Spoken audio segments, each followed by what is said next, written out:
My gut twisted like a shiv. I didn't make a sound, just listened, every nerve on fire. Then bam! A shadow slunk under my door, quick and filthy, like death hunting fresh meat. I thought it might be Pops, stumbling back from a fridge raid. But those steps were heavy as sin. Not his raggedy slippers. Big, ugly boots, stomping hard. I'm Jeremy, 15 years old and weird as hell, damn proud of it.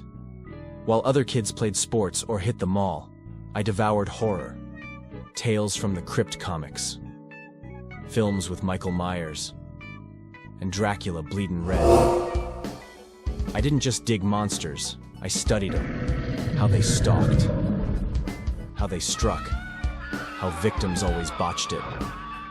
Tripping and begging like fools. So I turned my room into a monster trap. Bed 1 foot from the wall by the door for a quick getaway. One slide, and I'd vanish under it. A ghost in the shadows. Teen logic, maybe, but it was my religion. That night, something ripped me out of sleep. Not a bang, just a slow creak. I blinked, eyes crusty, clock glowing 2:47 a.m. Figured Pops was sneaking a sandwich. Guys got 2 left feet. Then it came again, closer, meaner, from Ma and Pops's room. A gasp, sharp, like a blade, rustling sounds. Then 2 wet thumps, like meat hitting a slab. Then, silence, cold as a grave. My blood froze, legs locked up. I waited for Ma's voice, Pops's snore, nothing. Just boots, thump thump, coming down the hall. Right outside my door, I went still as a corpse, breath trapped tight, his slow, shallow breathing like a wolf sniffing blood. My heart slammed so loud I swore he'd hear it, calling him in. I slid between bed and wall, dropping under like I drilled 1,000 times. Silent, just sweaty palms and eyes nailed to the door. The handle clicked, twisted. He stepped in, cool as ice. Boots scuffed the hardwood, pants frayed like he'd crawled out of hell. I bit my lip till it bled, choking my breath. He crossed to the window, looming there, staring out, checking for witnesses, the bastard. I didn't freeze. Snatched the vegetable oil stashed under the bed, my secret sauce, and squeezed a slick, greasy pool on the hardwood. Then I moved, legs steady but wired, slammed the door, wham! Grabbed the rope and hook off the hall bookcase Pops rigged for kid stuff, looped it round the knob, and yanked it tight to the bolt across the hall, caging him in. The bastard slipped, crashing hard like a drunk in a gutter. Boots skidded, then, boom! He hit the door. It shook but held. I hauled ass to Ma and Pop's room, and Christ, the bed was a slaughterhouse, sheets drowned in red, their eyes staring at nothing. My knees buckled, but I kept moving. Down the stairs, through the kitchen, I ripped the back door open barefoot and hit the wet grass, cold as death. Glanced back. There he was, a black shape in my window, swinging a leg over, ready to drop 2 stories to carve me up. This is where the story I told the police ends. But there's more to this tale. The horror movie reel I didn't show the cops. The one that'd make them choke on their coffee.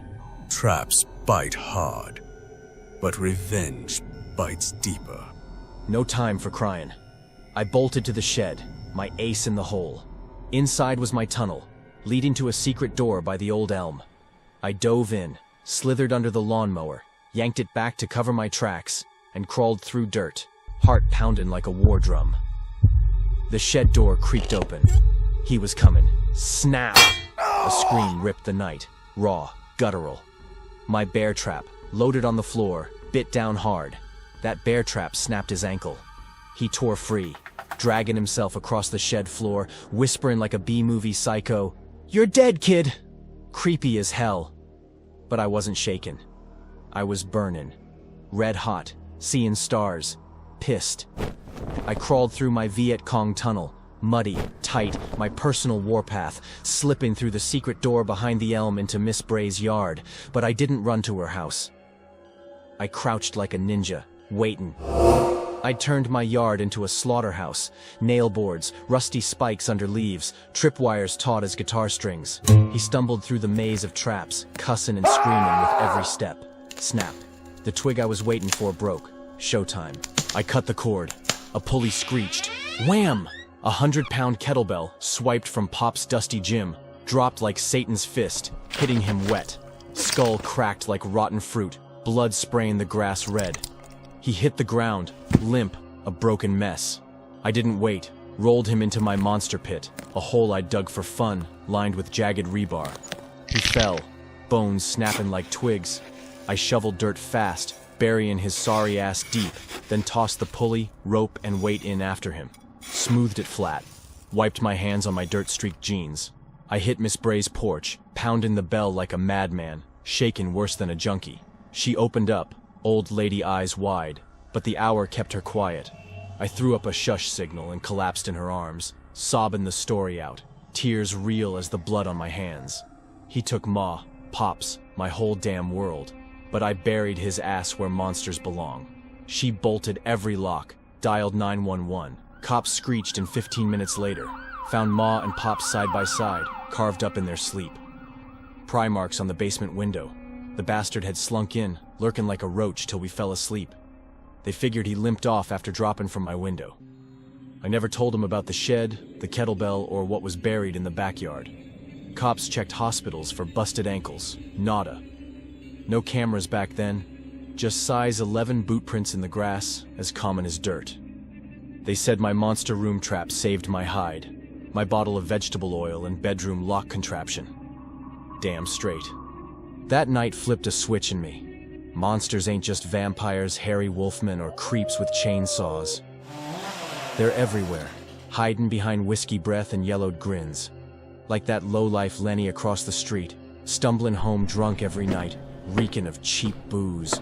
I've seen him swing at his wife when the shades are up, heard his kid crying through the walls, watched him kick his mangy dog for barking too much. He glares at me like I'm gum stuck on his boot, calling me little girl and crap like that. I see him now, another monster, begging to get his, and I'm the monster destroyer, protector of the innocent, ready to do it. My eyes catch the dim glow, fixed on Lenny's flickering porch light across the street. A smirk tugs at my lip. I roll that rusty nail between my fingers, feeling the weight of what's coming. Monsters beware. The kid's got a long memory.